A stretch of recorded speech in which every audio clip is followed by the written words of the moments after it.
დიდი ბოროტება იქნებოდა, რომელიც შავლაქად დარჩებოდა ისტორიაში, საქართველოს ისტორიაში. სისხლი რომ დაღვრილიყო. წარმოდგენაც კი მიჭირს შევარდნაძეს მაგის მსგავსი ნაბიჯი თავში არ მოუვიდოდა, რომ ქვეყნის პრეზიდენტობის მერე წასულიყო მაგალითად გერმანიის, რომელიც მისგან ძლიერ იყო დავალებული, გერმანიის რომელიმე მხარის კანცლერად ან დაუშვათ საგარეო საქმეთა მინისტრად თავშიც არ მოუვიდოდა. არავითარი მინისტრობას არ ვაპირებ და კიდე რა გითხრათ აბა.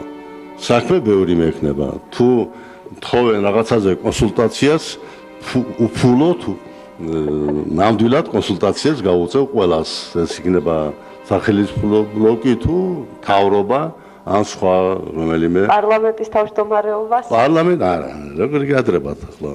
რა დროს ჩემი პარლამენტის თავმჯდომარეობაა, კარგი თავმჯდომარეობა ყავს და გაუფრთხილდით.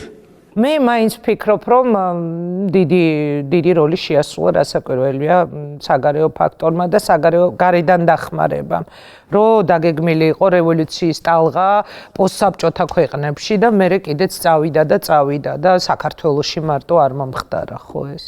მთელი რევოლუციის, აი ლაპარაკობენ ახლა ვარდოვანი რევოლუცია. კიდე რა არის? ხავერდოვანი რევოლუცია.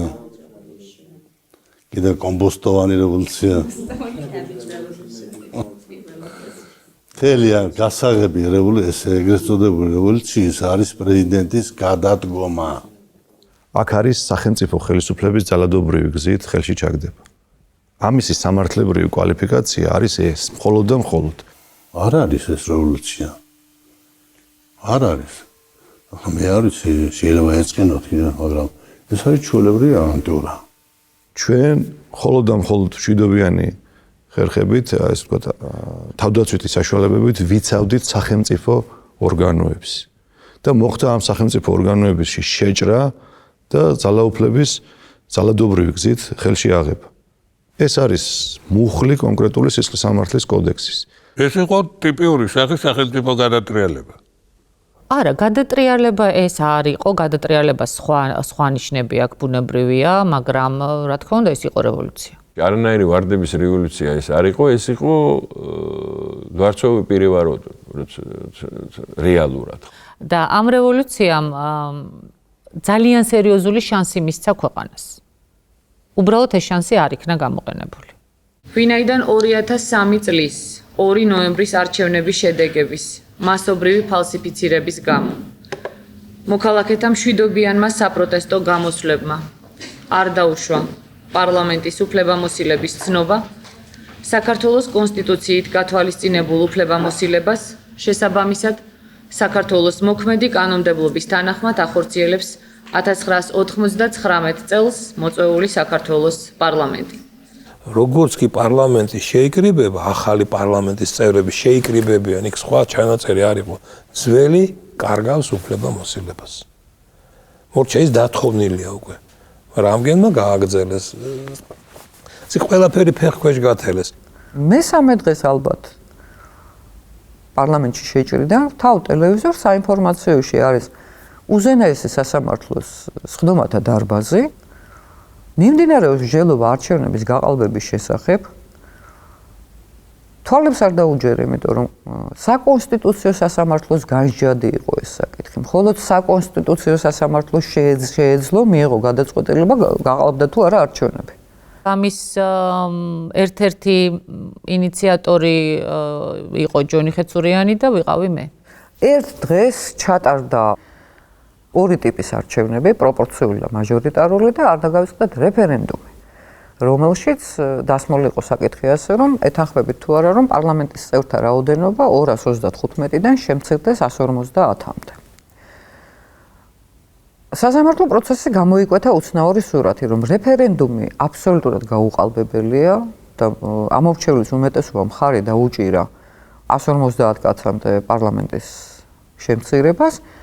მაჟორიტარული არჩევნები უზადო და გაუყალბებელია და გაყალბებულია მხოლოდ პროპორციული არჩევნები. ოღონდ როგორ ხდება ერთ კონვერტში 3 ბიულეტენიდან ერთის გაყალბება და ორის უზადოდ ჩატარება, ამას ვერავინ ვერ ახსნის, ვერ ასოდეს. ახლა გეკითხებით ეს, აი რაში წერია ეს? აი რა სამართლიანობაში წერია ეს, აი რაში წერია ეს. თუ იქ გაყალბება იყო, აქ რატო არ იყო გაყალბება? ის ხო მთელი პაკეტზე ვრცელდება ეს დარღვევა.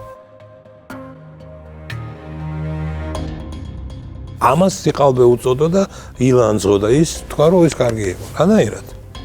ეს იყო პრაგმატული და სწორი ნაბიჯი მაშინ, სამართლებრივად გაუგებარი სრულიად გეთანხმებით და აბსოლუტური ნონსენსი, მაგრამ მე მიმაჩნდა რომ ეს იყო ბალანსის შენარჩუნების შესაძლებლობა. სამართლებრივი თვალსაზრისით ის იმ არჩევნების შედეგები დღესაც არ არის გაუქმებული ამის თქმით. მე მიუხედავად იმისა, რომ ვიყავი ესე ვთქვათ ამ რევოლუციურ ტრიუმვირატში, ძალიან ყოველთვის მეშინოდა რევოლუციების და არასდროს არ ვიყავი რევოლუციის მომხრე. მე ყოველთვის ვამბობდი, რომ ჩვენ გვჭირდება რევოლუციური ცვლილებები, მაგრამ არა რევოლუცია. ჩვენ გვჭირდება ევოლუცია და არა რევოლუცია. და მე ძალიან კარგად ვიცოდი, რომ სერიოზული პრობლემები შეიძლება მოყოლოდა სააკაშვილის და ნაციონალური მოძრაობის უკონტროლო მმართველობას. ქართველებო, ასლანი გაიქცა. აჭარა ძალიან მარტივი რამ მოხდა. მაჟორიტარებში უმეტესობა ყავდა ჟვანიას გუნდს. რომ სახეები ყავდა მას პარტიაში და სააკაშვილი იყო და მის გარეშე რამდენიმე ადამიანი ძალიან ახლოს უნდა ყოფილიყავი ამ პროცესებთან რომ გცნობოდა. ამიტომ სააკაშვილი გამარჯვებული რევოლუციონერის სტატუსით თუ მას მაჟორიტარულიც ექნებოდა ჩასატარებელი, მთელი პარლამენტი იქნებოდა ნაციონალური. და ამიტომ შიდა ასე ვთქვათ ბრძოლების და შეთანხმებების შედეგად პროპორციული გაუქმდა და მაჟორიტარული დარჩა ძალაში. აქედან გამომდინარე, მე მქონდა ამისი, ესე ვთქვათ, სურვილი, რომ პარლამენტი არ ყოფილიყო ერთმნიშვნელოვნად ნაციონალური მოძრაობით დაკომპლექტებული და დარჩენილიყო მაჟორიტარული სისტემით არჩეული ადამიანები, რომელთა შორისაც ახლა მე არ ვამბობ, რომ ისინი იდეალურები იყვნენ და ყველანი კარგები, მაგრამ იყვნენ ადამიანები, რომელთაც ჰქონდათ გარკვეული ასაკი, გამოცდილება და მე მქონდა იმისი იმედი, რომ ეს ადამიანები პარლამენტში, ესე ვთქვათ, ემოციურ რევოლუციურ ნაციონალურ მოძრაობას და ყველა დანარჩენს ჩვენ თავისი გამოცდილებით და მძიმე წონით დაგვაბალანსებდნენ. თუმცა მწარედ მოვტყუდი, შემიძლია გითხრათ, იმიტომ რომ პრაქტიკულად ერთ თვეში ან დაახლოებით 2 თვეში თითქმის ყველა ეს ადამიანი გადალაგდა ნაციონალური მოძრაობის და სააკაშვილის ფრთის ქვეშ. მე დარწმუნებული ვარ, რომ ეგ ჟვანიას ღალაც არ ელოდა. მე მგონია, რომ არ ელოდა. იმიტომ რომ მაგის გონიერების ჯეროდა უფრო, რომ ესმოდა, რომ ჟვანიასაც ესმის ფასი. ჟვანიაც არ ელოდა იმას, რაც მოხდა. იმიტომ აღმოჩნდა მეორე და არა პირველი. ჟვანიას რომ ეს განზრახვა ქონოდა, იმდენი ჭკუაკი ქონდა, რომ ისე მოეგვარებინა საკითხი, რომ თვითონ დარჩენოდა ხელისუფლება. იმიტომ რომ პრაქტიკულად ჟვანიამ წააგო ხელისუფლება აი იმ ვითომ და ვარდების რევოლუციის პერიოდში. ჩემთვის ეს იყო ძალიან მძიმე, მართლაც მე ვერ გეტყვით, რომ რაიმე ხა ძალიან ბევრ ადამიანს გაეხარდა. მე არ მქონია სიხარულის განცდა. ამასთან დაკავშირებით ნამდვილად, იმიტომ რომ ზუსტად მესმოდა, რომ ძალიან მძიმე პერიოდი იწყებოდა ქვეყნის ცხოვრებაში. ჩემთვის იყო ადამიანურად ძალიან მძიმე. ძალიან მძიმე, იმიტომ რომ მე უნდა ამეღო ეს ჩემ თავზე, მე უნდა მეთქვა ის სიტყვები, რომელიც უნდა მეთქვა, მაგრამ ძალიან მძიმე სათქმელი იყო ჩემთვის. ამიტომ ძალიან მნიშვნელოვანია, რომ ჩვენ გვყავდეს ერთიანი საპრეზიდენტო კანდიდატი. ეს ერთიანი საპრეზიდენტო კანდიდატი ჩვენი გადაწყვეტილებით იქნება ბატონი მიხეილ სააკაშვილი. ვფიქრობდი იმას, რომ მე და ჟვანია შევძლებდით სააკაშვილის, არ მინდა სიტყვა გაკონტროლება გამოვიყენო, მაგრამ ყოველ შემთხვევაში კორექტირებას, ესე ვთქვათ. და ვფიქრობ, რომ ეს შესაძლებელიც იქნებოდა და კარგიც იქნებოდა ქვეყნისათვის. უბრალოდ პრობლემა შეიქმნა იმაში, რომ სამწუხაროდ ჟვანიამ გადაწყვიტა, რომ სააკაშვილისთვის ეჩვენებია, რომ ის არაპირებს ორმაგ თამაშს. იქნება მისი ერთგული და მისი მხარდამჭერი. შესაბამისად, მესამე იყო ზედმეტი. აქედან გამომდინარე, მათ დაიწყეს დამოუკიდებელი, პრაქტიკულად მეორე დღესვე, როგორც კი დავასახელეთ სააკაშვილი პრეზიდენტად, მათ დაიწყეს დამოუკიდებელი თამაში. მე ვთვლი, რომ ჟვანიამ ამით დაუშვა საბედისწერო შეცდომა. ჟვანიას მიმართ ბოლომდე იყო ლოიალური. აი ხო უცნაურია რა, ბოლომდე იყო ლოიალური. მე არ მახსენდება, რომ ზურა ჟვანიაძე გადადგომის მერეც ინტერვიუებში რაც ჩვენ გქონია, რომ მას რაიმე ცუდად ეთქვა სურაზე. და საერთოდაც ვფიქრობ, რომ ჟვანია რომ არ ყოფილიყო მაშინ ამ გუნდში და სხვანაირად რომ წასულიყო პროცესები, შეიძლება შემდეგი ლიდერი ქვეყნის ყოფილიყო ზურაბ ჟვანია. ზურაბ ჟვანია ყველაზე უფრო ახლო იყო ჩემთან, დიდხანს მუშაობდა, ძალიან დიდ დობასაც უცხადებდი, მაგრამ შემდეგ მოხდა ზოგიერთი გაუგებრობა და ჩვენი სიახლოვე დაიკარგა. მე ვფიქრობ, ამით არც მას მოუგიარა მე და არც მე. მთელი იმ სპექტრიდან ის ხედავდა ჟვანიას, როგორც იმ მოღვაწეს, რომელიც შეიძლებოდა მის შემდეგ ხელისუფალი ყოფილიყო. როგორც პრეზიდენტს ჟვანიას არ აირჩევდნენ, მაგრამ საპარლამენტო მოდელის შემთხვევაში იგი გამარჯვებული პარტიის პრემიერ-მინისტრი გახდებოდა. უბრალოდ მოხდა ისე, რომ ამ რევოლუციური ტალღით ისარგებლა სააკაშვილმა. ამნაირად მე ვფიქრობ, ის ამისთვის შევარდნაძე ამისთვის მზად იყო, რომ ჟვანია მოვიდოდა. არ მოვიდოდა 2003-ში, მოვიდოდა წელიწად ნახევარში თუ 2 წელიწადში, როდესაც შევარდნაძეს ვადა დაუმთავრდებოდა. მაგრამ პროცესები გავიდა კონტროლის ქვეშიდან და არა შევარდნაძის კონტროლის ქვეშიდან, იმიტომ რომ შევარდნაძეს წარმოებული პროცესი არ იყო. ჟვანიას კონტროლის ქვეშიდან გავიდა. დანარჩენები ახლა არც გალბო ნინო, არც ბატონი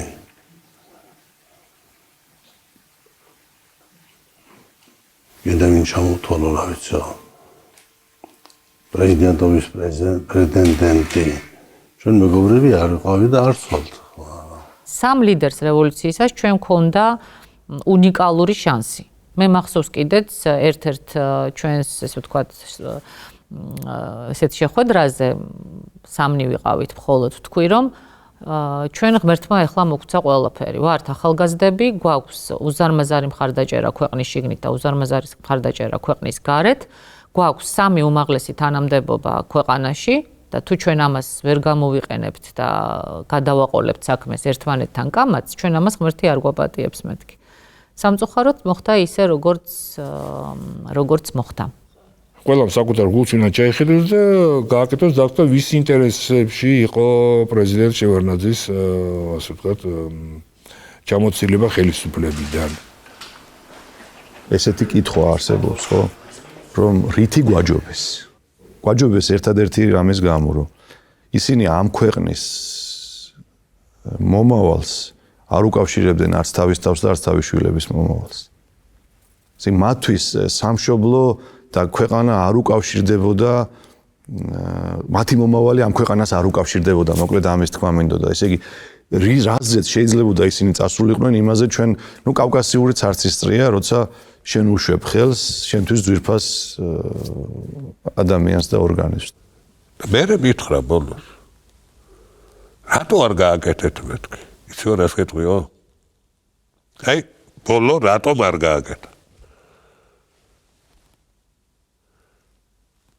ერთი ახალგაზრდა მომავალი დედის და არსებული დედის სიცოცხლე თარიღდა მთელი ეს ქვეყანა. მე რო თქვენთვის დამეჯერებინაო, გამოიყვანდით ერთ-სამას გისო და დაწყებდნენ ერთმანეთს და გვამებით გაივსებოდა რუსთაველის გამზირი. ღირდაო ამათო? აი ბოლოს ასე დამიმთავრა მე. თქვენ გონიათო, თქვენ ბრძენი ხართო და შევარდნაძე უკვე როგორ მითხრა? გამოაბრძდაო. ესე გონიათ. მე მინდა ვთხოვ მათ, გათამამდებიან. ფრთხილად იყვნენ, ფხიზლად იყვნენ და რაც შეიძლება მეტად გაუწიონ ანგარიში მოსახლეობას, ხალხს. ხალხს ჩემ დროსაც უჭირდა და ეხლაც უჭირს. და ადამიანის განწყობილებას ქმნის ის თუ როგორ ცხოვრობს ეს კაცი. მეტი ყურადღება მიაქციოს დემოკრატიას. დემოკრატიის ყოველგვარი შეზღუდვა რა ფორმითაც არ უნდა იყოს. დაუშვებელია. მე თუ რამე მაქვს საამაყო მას ის რომ 10 წლის განმავლობაში საქართველოში მე შევქმნი ქართული დემოკრატია. პრეზიდენტი, რომელიც მოვიდა საბჭოთა პერიოდიდან. ანუ ადამიანი, რომელიც იყო ცეკას პირველი მდივანი, რომელიც იყო საბჭოთა კავშირის საგარეო საქმეთა მინისტრი, აღმოჩნდა გაცილებით უფრო დემოკრატი პრეზიდენტი, ვიდრე მის შემდეგ მოსული დემოკრატიული რევოლუციით არჩეული პრეზიდენტი. ეს ფაქტია, იმიტომ რომ იმ პერიოდში, რა თქმა უნდა, დემოკრატიული ინსტიტუტები მუშაობდა აბსოლუტურად თავისუფლად. იყო ეს მედია, იყო ეს არასამთავრობო ორგანიზაციები, თუ თუნდაც პარლამენტი. თვითონ უნდა მიხვდნენ, რომ დემოკრატია მათ ჭირდებათ. რა არის დემოკრატია? დემოკრატია არის წამალი. ეს არის მკურნალი. იმისათვის რომ შენ დიქტატორი არ გახდე. მე მახსენდება ბრეხტის კავკასიური ცარცის წრიდან ეს ფრაგმენტი დღეები თითქმის სამართლიან მმართველობის. აი ასეთი იყო ის პერიოდი. და ვერავინ ვერ წარმოიდგენდა, ყველას ეგონა რომ ეს შეუქცევადი პროცესი, ვერავინ ვერ წარმოიდგენდა რომ იმ თავისუფლების შემდეგ ასობით 1000 ადამიანს ციხეებში გაატარებდნენ, ციხის სისტემაში თუ პრობაციაში, ასეულობით ადამიანს უბრალოდ დახოცავდნენ ქუჩაში, ძალოვანი სტრუქტურების წარმომადგენლები, ადამიანებს აწამებდნენ, მედიას დაარბევდნენ, მოუდუნდა ხალხს ყურადღება. მათ ჩათვალეს, რომ ეს ასეც იქნება სამარაჯამოდ. სამწუხაროდ რევოლუციის შემდეგ პროცესებმა მიიღო ის სახე, რასაც გარდაუვალად იღებს ყოველი რევოლუცია და ისე სხვათა შორის რევოლუცია გამარჯვებული ბუნტია, სხვა არაფერი.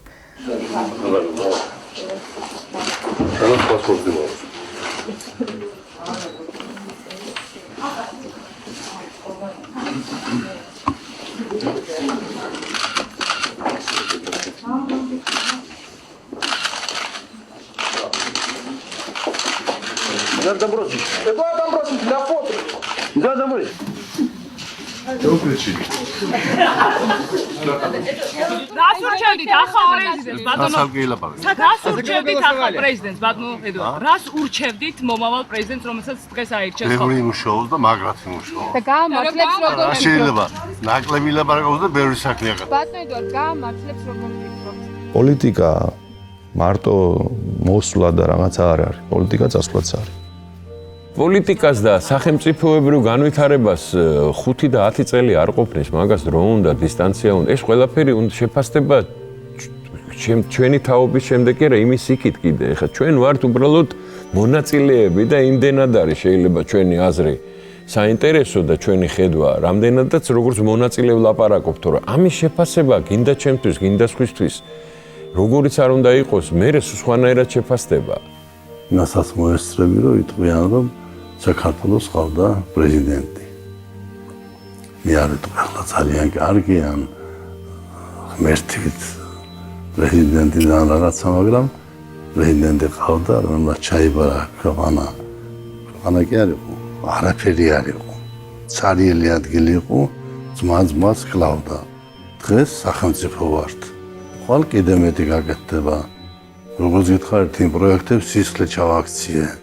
დღეს როცა ჩვენ ვლაპარაკობთ დიდ პროექტებზე, ყველანი ვართ ამისი მოწმე, რომ ეს ყველაფერი ეს დიდი მსოფლიო რო ალაპარაკა და ასეთი გლობალური და ასეთი მნიშვნელოვანი პროექტები დაწყებული იყო შევარდნაძის დროს, მაგრამ აი უყურეთ, აი ისე მოხდა თითქოს რეფორმები დაიწყო მხოლოდ 2003 წლიდან და საზოგადოებაზე როგორც ჩანს ამ პროპაგანდამ მაინც რაღაცნაირად იმოქმედა. იმიტომ რომ ჩვენ ხომ ვიცით რეალურად, რომ ის რო შენი ქვეყანა გახდა მსოფლიოს ნაწილი, ამ პროექტი ის ნაწილი ეს იყო შევარდნაძის დამსახურება და შევარდნაძის დროის ბოლოს და ბოლოს მე ვარ ქართველი იმაში სადამე მე ვარ ევროპელი ეს სიტყვები როცა ითქვა ქვეყნის სათავეში შევარდნაძე იყო. ანუ ამას ვამბობ რა ეს ყველაფერზე მეტყველებს. თუ ამას გამოიყენებენ საქმეები ყველაფერი დაწყებულია როგორც ჩვენთან ამბობენ ჩაწყობილია. მოდან რა ვქნათ? გააკეთონ უნდა. ბევრი შეიძლება ითქვას კარგი, ბევრი შეიძლება ითქვას კრიტიკული, მაგრამ ის რაც არის დაკავშირებული, ვთქვათ, იგივე ამ ნავთობსადენის, მილსადენების პროექტებთან და აი ამ ტრანზიტულ ფუნქციასთან ეს არის აბსოლუტურად შევარდნაძის დამსახურება და მე ვფიქრობ, რომ მის გარდა ამას ვერავინ ვერ გააკეთებდა. ცოტა ლასაწყვეტი კი არის სხვა ქვეყნებში რო გაფასებენ ვინმე შესაძლოა ქვეყანაში. აი რაღაცა პროპაგანდამ თითქოს გააფერმკრთალა მისი როლი. ვფიქრობ, რომ აი გენერალურ გეგმად და აი ესე გქონდათ, რომ ის პერიოდი უნდა გამქრალიყო. იცით როგორ ნერვიულობდი, როდესაც ის პრეზიდენტი აღარ იყო და კამპანია რომ წავიდა მერე რომ იცით რა მანერვიულებდა, არ მინდოდა რომ დაუშვათ ის დაეჭირა, არ ვიცი, ხო მიდიოდა ესეთი ის და მართლა როგორც ადამიანი ვნერვიულობდი, როგორ ჟურნალისტი კი არა, აი ჩვეულებრივად ადამიანი, იმიტომ რომ ედვარდ შევარდნაძე იყო რესპონდენტი, რომელიც არ იყო უბრალოდ რესპონდენტი. ანუ მასთან ადამიანური ემოციები მაკავშირებდა მე. ხანდახან შემოძრებიან ჩემთან ჟურნალისტები და რაღაცებს მელაპარაკებიან. თუმცა ერთხელ თქვა რომ დაანებეთ იმ სახს, თავი იქ ნუ მიდიხართ. მაინც მოდიან. და ხან ბევრ ამას ვიგებ. რომც არ მოდიოდნენ გაზეთებს ხო ვკითხულობ არა? ეხლა რა იყო იმ დროს და რა არის ამ დროს? ტელეპროგრამებს ხო ვუყურებ? რის თქმა შეიძლებოდა და რის თქმა არ შეიძლებოდა. როცა შეზღუდვა აი ეს თქვი და ეს არ თქვა, ხო? ეს უკვე დემოკრატია აღარ არის. პოლიტიკოსი გარდა იმისა, რომ საქმიანი უნდა იყოს, ძალიან შემტევი, ძალიან აქტიური, უნდა იყოს სულგრძელი. სულგრძელი და სულგრძელობით ბევრს მოიგებს. ეხლა ის ბევრს ლაპარაკობს სიმკაცრე, ამის რეპრესიები და რაღაცები. ნუ ახლა ეს ერთეს ურთეს ამაზე ლაპარაკი შეიძლება ვიღაცას მოწონდეს და პროტესტი არ იწვევდეს, მაგრამ მერე ასე იოლად განსახორციელები არ იქნება. თუ რეპრესიებს მოაწყობს, ხალხი არ მოითმენს.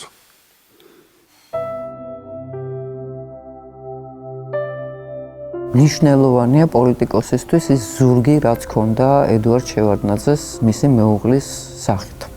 რაღაცა მიღება არის, რომელიღაცა ბახში რა, ბუნების ფონზე. და ერთად დგანან რა. მეთქი ბატონ ედვარდ ინტერვიუ, არა მეთქი თქვენთან არა, ქალბატონ ნანულისთან. აი, და უკან დაიხია. საჩუქრებში მე ვარ აბსოლუტურად უნიჭო კაცი. თვითონაც არ შემიძლია, არ მაქვს მაგის ნიჭი და უნარი შევარჩიო ვინმესთვის საჩუქარი, მათ შორის ჩემი მეუღლისთვისაც. ჯერჯერობით არაფერი მიყიდიაც მომიფიქრებ რამეს. მე შემთხვევით მოვკარი ჯერ თვალი და მერე უკვე უყურებდი. უცქერდი იმას, როგორ უყურებდა ბატონ ედვარდი ნანულის. ასეთ შეყვარებული თვალები კაცზე ძალიან იშვიათად ვინახე. ძალიან ახალგაზრდებში კი. Господин Эдуард, какое преимущество для государства?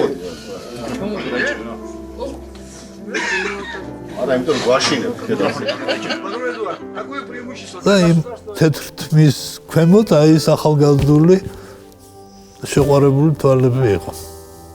დედაც ფაქტორი ის რომ დედა ფიზიკურად არ იყო, ავად იყო ბოლო 1-2 წელი ძალიან ისე იყო.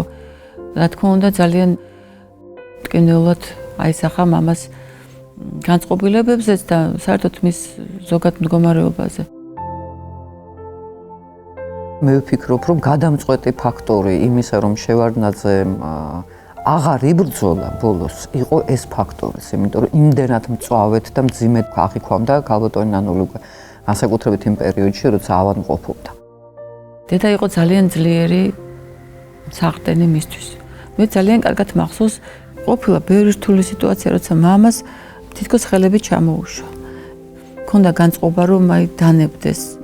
არის ადამიანები არსებობენ, ახლა ეს არის რაღაცა შეიძლება წამებია, მაგრამ აქვს ყველან ადამიანს, რომ აღარ შემიძლია.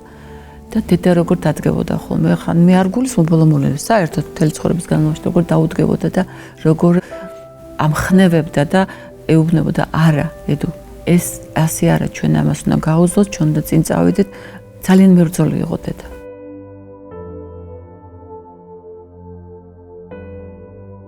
თუ რთული ცხოვრება ქონდათ, ვერ ვიტყვი რომ იოლი ცხოვრება. ეს გარედან ჩანს ესე რომ პრეზიდენტის ცოლი, პრეზიდენტი, ალბათ რა კარგად ცხოვრობენ. ნანულის ავადმყოფობამ გადაწყვიტა ისიც, რომ ედვარდ შევარდაძემ ყველაფერზე ხელი ჩაიქნია ბოლოს. იმიტომ რომ ვერ გაძლევდა ის უმისოდ. ესაც მოხდა. ძალიან ცხადი იყო იმის მერე, როცა ბებიაჩემი გარდაიცვალა. თუ როგორ ნელ-ნელა ილეოდა ბაბუაჩემი, იმიტომ რომ მას გამოელია ეს თავის მეორე ნახევარი. იმ ძიმე წუთებში, როდესაც იყო პანაშვიდები, ასეთ დროს მტერიც კი მიდის ჭირის უფალთან. ჩვენ გვაქვს გენეტიკურად ჩვენ ტრადიციებში ეს დევს. მიუსამძიმროს. თვით მიშაც კი იყო. მოვიდა ერთ-ერთ პანაშვიდზე. მაგრამ ძალიან ბევრი ადამიანი ვერ მოვიდა. ალბათ სწორედ იყო რომ ეშინოდათ, მაშინ ჯერ კიდევ ვერ ხვდებოდით თურმე როგორი საშიში იყო ურთიერთობა შევარდნაძესთან, მის ოჯახთან. ბატონი კობანარჩემაშვილი მოვიდა პანაშვიდზე და ჩვენ ეს ჩაუძულება დაგვიქვით ძალიან გაგვიხარდა, როგორც შეიძლება გაგიხარდეს ამ დროს და გავიკეთ მე რომ ზუსტად იმ დღეს გავიდა თუ არა ჩვენი რეზიდენციიდან აი დაიჭირეს. იმ რისკში ვით თავგადადებით უერთგულა ბატონ ედვარდს იყო ერთ-ერთი კობანარჩემაშვილი. და ვერაპატიეს ეს. არაპატიეს ისაც რომ როგორი დიალოგი ჰქონდათ იმ დღეს. სააკაშვილთან.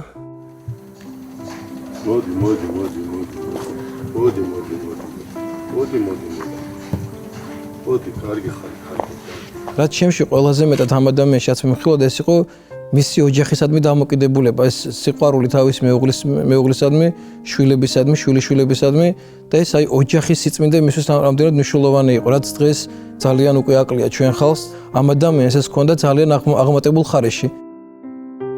როდესაც მან მოიხსნა, ასე ვთქვათ, სახელმწიფო ვალდებულებები, დაიწყო რაღაც უცნაური ურთიერთობა, უფრო ახლო და ღია.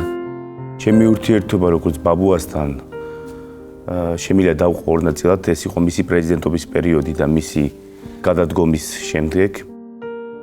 პრეზიდენტობის პერიოდში სამწუხაროდ შეზღუდულობიდან გამომდინარე ურთიერთობა ოჯახის წევრებთან შეზღუდული იყო. ჩემი ურთიერთობა გადადგომის შემდეგ, რასაც ქვია რეალურად ბაბუაჩემის გაცნობა, რეალურად მაშინ მოხდა. ჩემთვის გარკვეულწილად ნეტარება იყო მასთან შუა დღეზე ხწანის შეასვლას, მასთან ერთად სადილიდან, შემდგომ მწვანე ჩაის ან კონიაკის ფონზე 80-იანი წლების პერიოდის და ისტორიული მოვლენების გარჩევა. როგორც ბაბუა ის იყო თბილი, დინჯი და რაღაც მომენტში თავშეკავებულიც კი. ბაბუაჩემი ჩემთვის პირადად და ალბათ თამუნაც დამეთანხმება, გახდა ნამდვილი ბაბუა, დაინტერესებული ბაბუა ჩემს პირად ცხოვრებაში, ჩემს პროფესიულ ცხოვრებაში, მხოლოდ იმის შემდეგ, რაც იგი გადადგა პრეზიდენტობიდან. აი ეს 10 წელი, ბოლო 10 წელი მისი ცხოვრების, როცა ის არ იყო თანამდებობის პირი, ის იყო ნამდვილი ბაბუა. რეკავდა, მეკითხებოდა, პრეტენზია ჰქონდა თუ არ მივიდოდი, თუ არ მოუყვებოდი. ანუ აი ყველაფერი ის რაც ბაბუამ უნდა გააკეთოს, მან გააკეთა ბოლო 10 წლის განმავლობაში და აი მართლა ძალიან ბედნიერი ვარ, რომ მერგო და გვერგო ეს 10 წელი, რომ ის იყო მარტო ჩვენი ბაბუა. მე იყო ბაბუ, იყო მეგობარი, რომელთანაც მივიდოდი სახლში, ხანდახან ლანჩზე მივიდოდი ხოლმე, საუბრობდით და რა ვიცი, ძალიან საინტერესო და ესეთი ურთიერთობა ჩამოგვეყალიბდა. ძალიან ბევრი რამე, რაც მანამდე მაკლდა. სწორედ მაშინ გავიგე მე. ბევრ რამეს მიყვებოდა, დრო ჰქონდა უბრალოდ. მეც მეკითხებოდა ესეთ რაღაცებს, რაც მანამდე არ დაებადებოდა ალბათ. მეც პასუხობდი ცხადია ცხოვრებაზე ძირითადად რასაკვირველია, ცხოვრებაზე, პოლიტიკაზეც, იმაზეც, ამაზეც ყველაფერზე. მოიცალა შევარდნაძემ ასე ვთქვათ, თავისი ოჯახისთვის, შვილებისთვის, შვილიშვილებისთვის.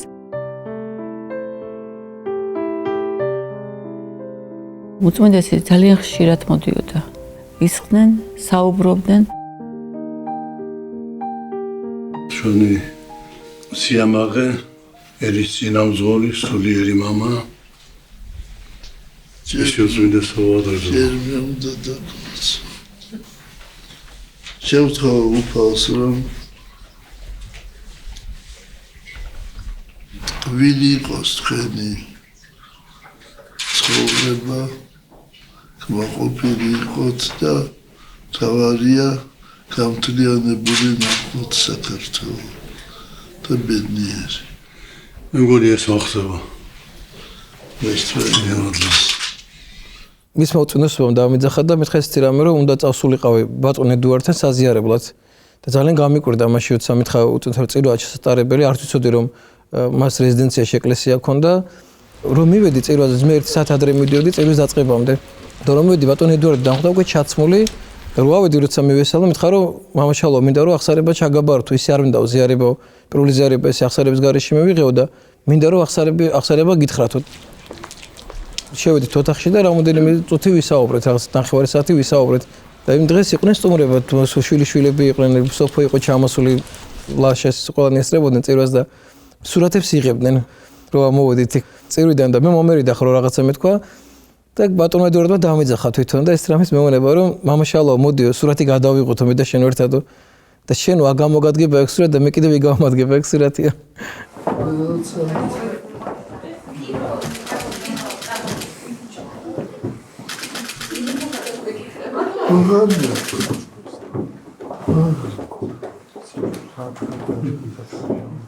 კომუნისტურ პერიოდში მოუწია ცხოვრება ესეთი ადამიანების მისვლა რელიგიასთან ძალიან რთულია უმძიმესიცაა და ურთულესიც არის იმიტომ რომ მათი შეგნება მათი აზროვნება სხვანაირი იყო და სხვა აზროვნებაში გაიზარდნენ სხვა დამოკიდებულებაში აბსოლუტურად სხვა დამოკიდებულება იყო მათ დროს და სხვა მენტალიტეტი წარმოიდგინე სად უწევდა მას ცხოვრება და სად უწევდა რა ხალხში უწევდა მას ცხოვრება და ესეთი ადამიანი როცა ზიარებას ითხოვს და დაფიქრდება იმაზე რომ რაღაცეთა მის ცხოვრების წესი შეიცვალოს და ეკლესიურიც გახდეს და აღსარება ჩააბაროს ეს ზიაროს ეს ძალიან რთული არის სინანული გზნობა როგორ არა მაქვს არა გადადგომასთან დაკავშირებით სინანულის გზნობა ყველაზე მეტად ეხება აფხაზეთს რომ ვერ მოასწარი აფხაზეთის დაბრუნება პრობლემის მოგვარება და ვერ მოასწარი ქართულ-ოსური კონფლიქტის მოგვარება ეს არის ჩემი ყველაზე სერიოზული სინანული და ყველაზე დიდი გულისწყლელი ეხლა როდესაც არ იყო პრეზიდენტი და უკვე კარ ფორმაში არ იყო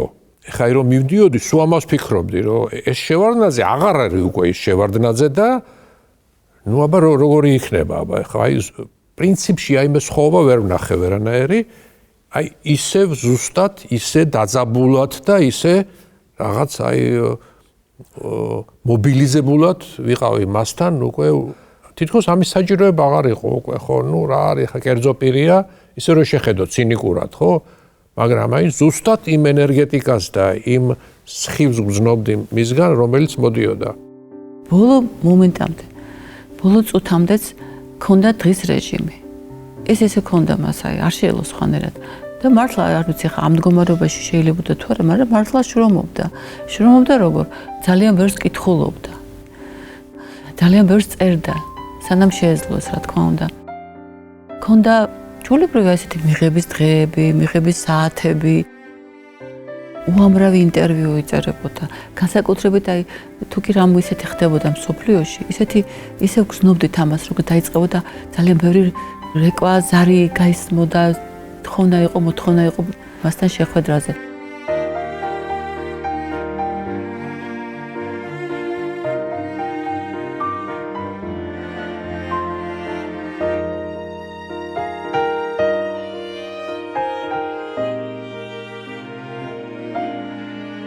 უფრო ხშირად რა თქმა უნდა სტუმრობდნენ დიდი ბრიტანეთის, გერმანიის, ირანის სხვათა შორის შეერთებული შტატების აუცილებლად ყველა ელჩი, როგორც კი ინიშნებოდა და როცა უმთავრდებოდა თავის მისია, მობრძანდებოდნენ აუცილებლად. They asked that we pass on to you their extremely high regards and from the president that he wanted to send to you. ეს პრეზიდენტისგან გამოგზავნილი წერილია თქვენთვის. And we'll see. I think Mr. Zhvania may go down at some. ყველა შვანია ჯობია უფრო. Oh, it's better if Zurab, if Shwania goes there. მისაღები. ხანდახან ზურაბ შევეხმიანები ხოლმე. ნუ ახლა უფრო შეჩვეული ვარ. მაგრამ ისე რო გითხრათ რომ ახლა ყოველ დღე თათბირობთ, საუბრობთ, ჭკვას მეკითხებიან, რჩევას მეკითხებიან, ასეთი რამ არ არის ჯერჯერობით. ალბათ მომავალში იქნება, თუ იქნება კარგია. თუ არ იქნება, ან ჩემთვის აუარესი, ან მათთვის.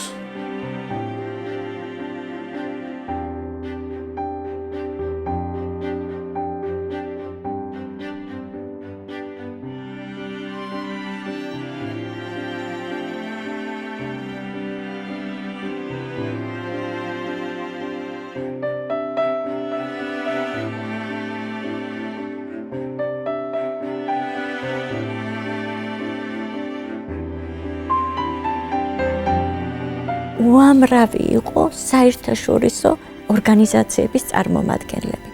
ეს ერთი ორზე კი არ არის ლაპარაკი, ეს დელეგაციები მოდიოდნენ.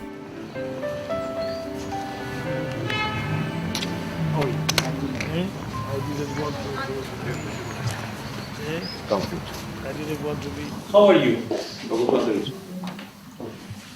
არაუშავდა. ხელისუფლების ცვლა უკეთესიც რომ მოვიდეს, ჯერ უკეთესი, მაინც ძნელია და კვალს ხრებს. გარანტირებული ბესტსელერი. ბედნიერებას გისურვებთ, დიდი მადლობა. All the best, happiness. All the best. მანამდე დალია. But you must just bring it there. Sure. No, not all. No. No. I can't.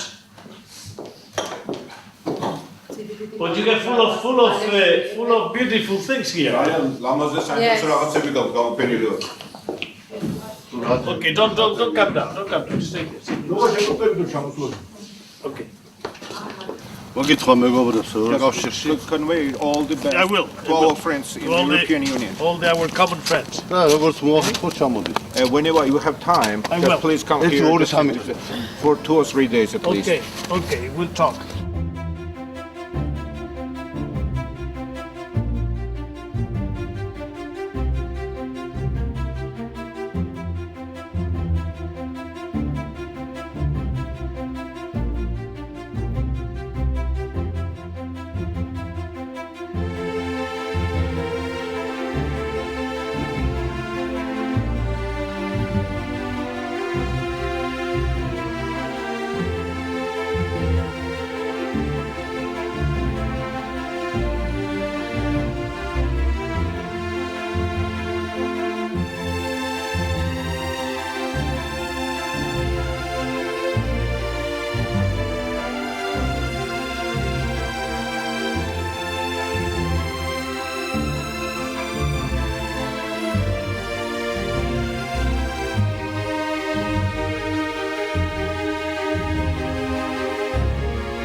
პირველ ყოვლისა მინდა მადლობა გადავუხადო იმ ადამიანებს, რომლებმაც 2003 წლის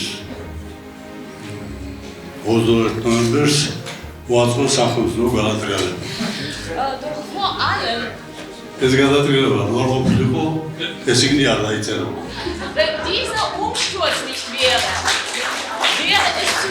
გალტონე ხალხი ზელია როსამოსო სოვიჭირი მარგერიტა.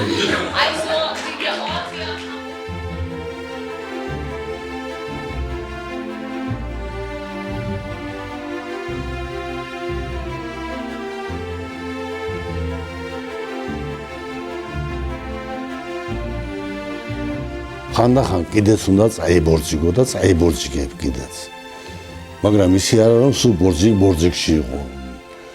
ერთხელ რომ წაიბორძიგებ, გაკვეთილი უნდა გამოიტანო, დასკვნა უნდა გამოიტანო იქედან.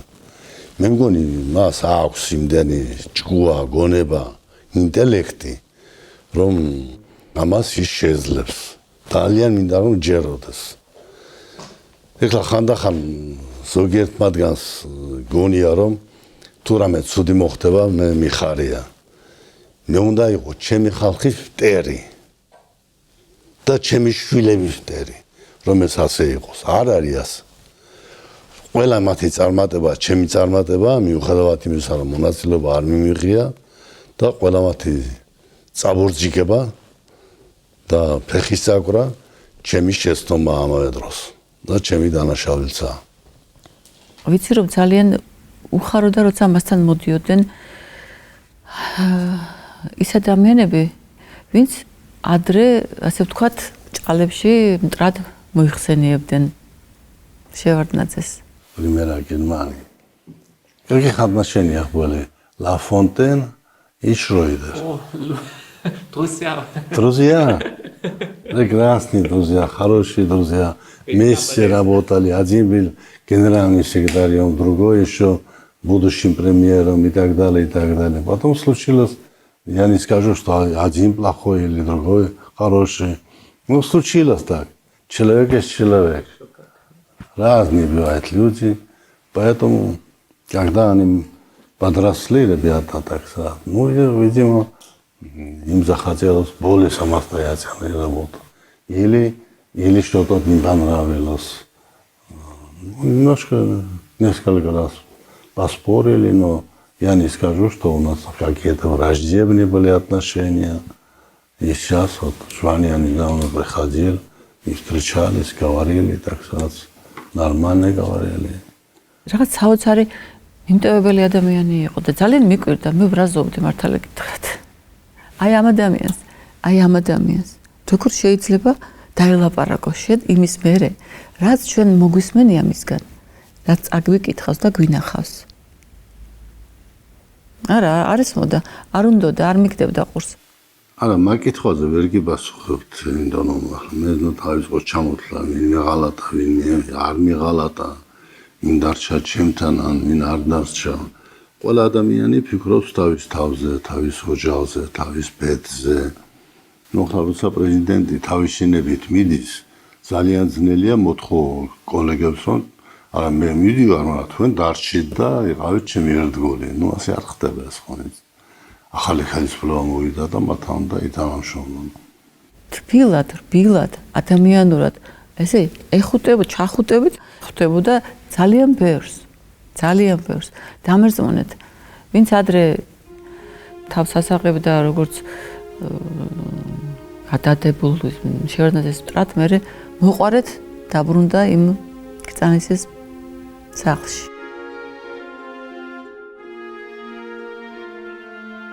დღე ყველა მისვლაზე სულ სხვადასხვანაირი გიორგი ხდებოდა თითქმის აი ყველა წევრის შემდეგ ის იცვლებოდა დამოკიდებულება მისი ძალიან იცვლებოდა ბოლოს თითქმის ახარებას კითხულობდა ბოლოს აი ბევრჯერ მინახავს მის მაგიდაზე ახალი აღთქმა ჩემ თვალწინს ადამიანი სულ სხვანაირი ადამიანი წარმოიშთა სულ სხვა ადამიანი და სხვა პიროვნება მეც თვითონ სამეგრელოში დავიბადე და გავიზარდე და ჩემთვის ბატონ ერდოდი სულ სხვა რაღაცა იყო ანუ ჩემში ძალიან ცუდ რამეს იწვევდა ცუდი ასოცირება იყო ჩემ ბავშვობაში რაღაცა ყველაფერი ცუდი მასთან იყო ჩემ ცხოვრებაში დაკავშირებული როცა სანამასთან მივიდოდი, მაგრამ მე ამ წლებმა ბოლო წლებმა ყველაფერი დამანახა სხვანაირად.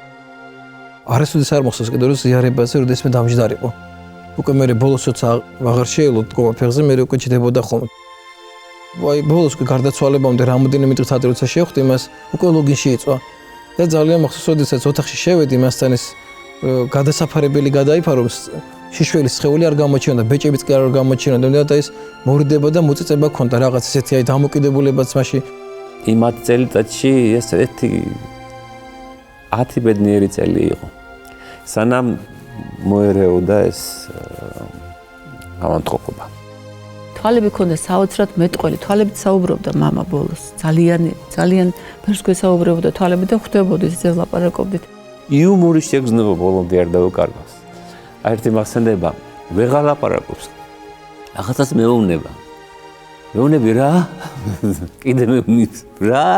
რაღაცა მე რაღაც არაადეკვატურ პასუხს ვაძლევ. გონია რომ ამას მეუბნება. ნუ გადაფეჩინდა და იცინის. კაცი არის ესე იგი. ვეკითხებ ესე ვდგავარ და მამა რამე ხომ არ გაწუხებს მამა აი რა სიცხე არა გაქვს ვიცი მაგრამ რაღაც ხომ არ გაწუხებს და ძალიან შეწუხებული ვდგავარ და ესე მიყურებს ესე ქამოდა ესე მიყურებს და იცინის ესე იცინის და რა თუ შეიძლება დედამიწაზე ადამიანმა გაიაროს 64-ის და ჯოჯოხეთის ყველა წრე გაატარეს და გაიარა. მე მაინც საქართველოს ისტორიაში ერთ-ერთი ყველაზე ძნელი ეტაპი გავიარე ჩემ ხალხთან ერთად. სამწუხაროდ ქართველებს ძალიან მოკლე მეხსიერება გვაქვს. მალე შეგვიძლია დავიწყოთ ფიგურები, მალე შეგვიძლია რომ წარსულში მოვიხსენოთ, ან საერთოდ არ გაგვახსენდეს. ის უფლებას არ გვაქვს, იმიტომ რომ ჩვენ თვითონ შევდგებით ისტორიისგან. და დღეს თუ საქართველოს ევროპისკენ იყურება, რა თქმა უნდა, ეს ბატონი ედუარდის დამსახურებაა. ყველაზე არაპოპულარული მეფე საქართველოს დავით აღმაშენებელი იყო თავის დროს. მაგრამ დღეს როგორც მოგეხსენებათ, ასევე გიორგი ბრწყინვალე თავისივე დროს დრო ყველაფერს ალაგებს. გავა დრო და შევარდნაძის ფასს საქართველოს მიხვდება აუცილებლად. 21 საუკუნე და შემდეგი ათასლეული ბედნიერების მომტანი იქნება ადამიანებისათვის, თუ კი პოლიტიკოსები, სახელმწიფო მოღვაწეები და ადამიანები იაზრონებენ ახლებურად. ახალი აზროვნება არ არის რომელიმე ეპოქის პრიორიტეტი, რომელიმე ეპოქისათვის დამახასიათებელი. ახლებური აზროვნება ყველა დროის და ყველა ეპოქის პოლიტიკოსთა განუყოფელი ნაწილი უნდა იყოს. მე მინდა მიმართო ჩემ შთამომავლებს 21 საუკუნის ახალგაზრდებს და შემდგომი საუკუნეებსაც, რომ არ დაივიწყონ ეს შეშმარიტება.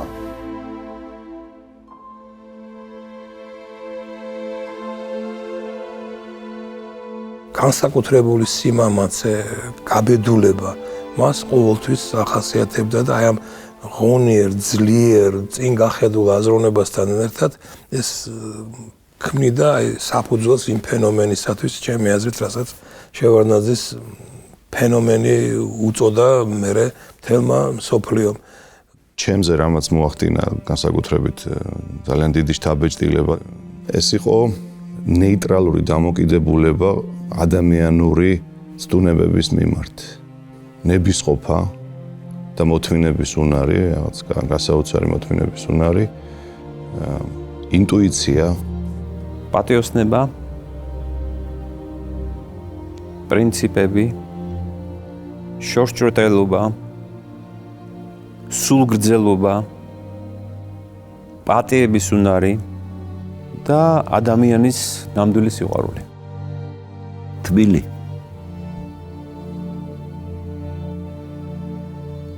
მამაცი. რთული.